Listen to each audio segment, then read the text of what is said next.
In the fall of 2019, I participated in Digital Literacies, an online graduate course at Adelphi University, as part of my studies to become a New York State certified art teacher.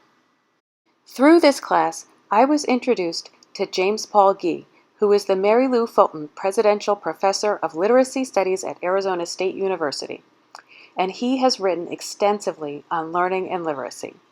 One idea I learned from him is that better thinking happens when that thinking is tied to action.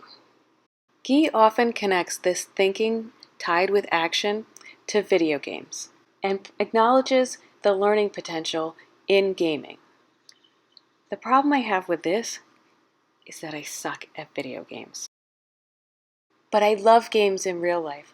So when my local librarian told me about a really low-tech game called Paper Telephone, I instantly thought it would be a great game for the classroom. Here's how the game Paper Telephone goes. 5 or more players each start with paper and a pencil. Each player writes a simple sentence on top of their paper and then passes their paper to another player. Each player reads the sentence they've been given and draws an illustration of it underneath that sentence, then folds the paper down so that only the illustration is visible. In other words, the sentence is hidden by the fold. Now each player looks at the drawing on the paper they have and writes a sentence underneath it that explains the drawing. They fold down their paper and pass it on to the next player. Another round of drawing is repeated, followed by a final round of writing. Remember to fold the paper down carefully in between each round of writing.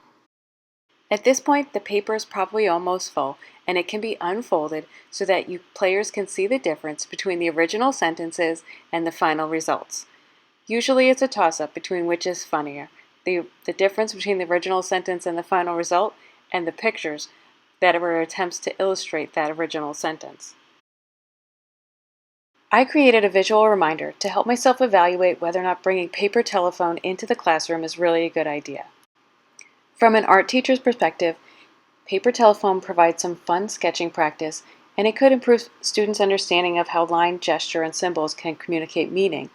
It's a great way for teenagers who are often self-conscious to play around with drawing without needing to be perfect.